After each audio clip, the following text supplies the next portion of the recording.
How far ahead does the European Central Bank plan its operations?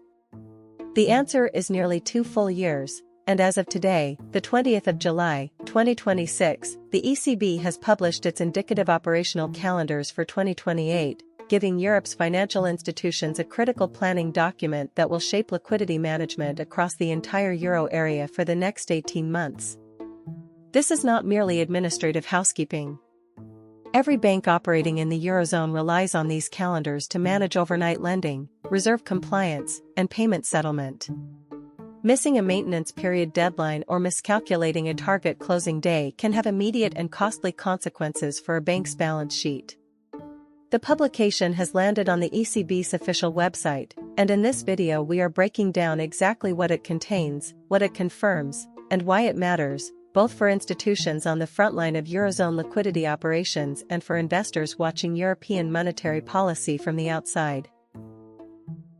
Before we go any further, let us establish what an ECB operational calendar actually is, because it covers more ground than many people realize.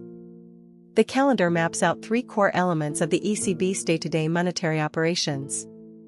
First, the reserve maintenance periods, the scheduled windows during which credit institutions must hold an average level of deposits with their national central bank, currently set at 1% of their reservable liabilities.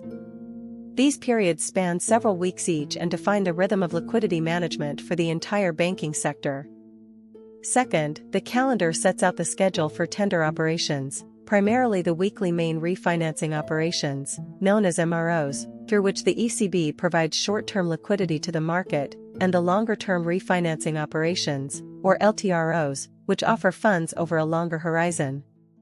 Third, and most immediately practical for back-office teams, the calendar lists the target closing days, the dates when Europe's real-time gross settlement infrastructure shuts down entirely, halting large-value euro payments across all borders. With that foundation in place, let us look at what the ECB has actually published for 2028. The indicative calendar confirms the full schedule of reserve maintenance periods running across the year, each beginning on a Wednesday and covering a multi-week averaging window under the ECB's current operational framework. The tender operation schedule confirms that weekly MROs will continue to be allotted and settled on the established timetable, maintaining the operational rhythm that institutions have come to depend upon. LTROs remain on their regular schedule as well. Critically, the word indicative in the title carries real weight. The ECB stresses that this schedule is subject to revision if monetary policy needs evolve or if there are changes to the target operating environment. However, the historical track record shows these calendars are rarely revised significantly once published. That consistency is precisely why institutions place so much operational weight on them as forward planning inputs. They represent a credible and reliable commitment to continuity.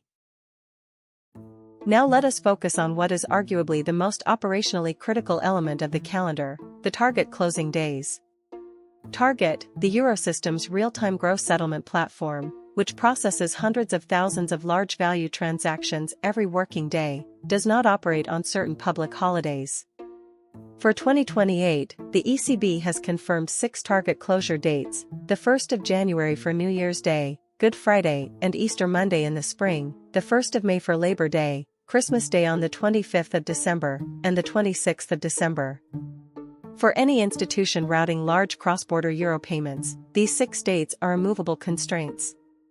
A corporate treasurer who schedules a major settlement for one of these dates will face a payment failure, potentially triggering contractual penalties or margin calls with counterparties. Payment operations teams at banks across the Eurozone will be circulating these 6 dates internally this week, embedding them into cash flow and settlement calendars for the next 18 months. For the thousands of credit institutions participating in the Eurozone's minimum reserve framework, this calendar publication carries direct and immediate operational weight. Treasury and compliance teams will now begin stress testing their liquidity models against the 2028 maintenance period schedule, ensuring that average reserve holdings across each window will meet the 1% threshold. Falling below this average is not a minor administrative matter. It triggers a penalty rate substantially above current market rates, making reserve shortfalls genuinely expensive to absorb. The early publication of the 2028 calendar, A full 18 months before the first maintenance period of the year begins, gives institutions ample time to model edge cases and identify potential pinch points in their funding plans. This lead time is especially valuable for smaller banks, which typically operate with thinner liquidity buffers and have far less flexibility to absorb unexpected shortfalls in real time. From today, planning cycles for 2028 reserve compliance are officially open. The ripple effects of the ECB's operational calendar extend well beyond individual bank treasuries. Money market funds, corporate cash managers, and short-term fixed-income investors all use this schedule as an anchor for their own models. The Euro Estr, the Euro short-term rate, which serves as the benchmark overnight rate for Euro money markets, is sensitive to where we stand within a given maintenance period. In the final days before a period ends, banks that are short on reserves become more aggressive buyers of overnight funding, creating upward pressure on the Euro Estr. Conversely, institutions holding excess reserves seek to lend them out at fine margins. Money market funds anticipate these fluctuations and adjust their portfolio positioning accordingly. With the 2028 maintenance period schedule now confirmed, fund managers can begin mapping these end-of-period pressure points across an 18-month forward window, improving pricing accuracy for short-dated instruments and helping corporate clients time large Euro cash deployments far more effectively than before.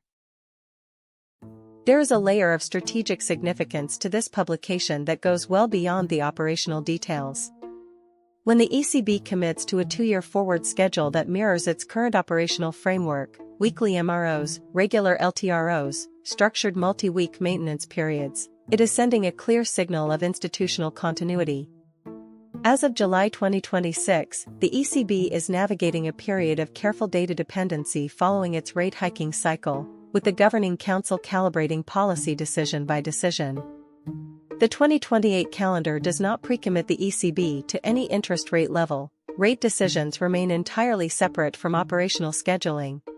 But it does confirm that the infrastructure through which rate decisions are transmitted into the banking system will remain stable and unchanged. For markets that experienced significant operational turbulence during the pandemic years and the subsequent inflation surge, that continuity is a genuine and tangible reassurance. It also signals that no major structural reform to the ECB's operational framework is anticipated before 2028. So what is the clear takeaway from today's publication? The ECB's indicative operational calendars for 2028 may look, at first glance, like a dry administrative document.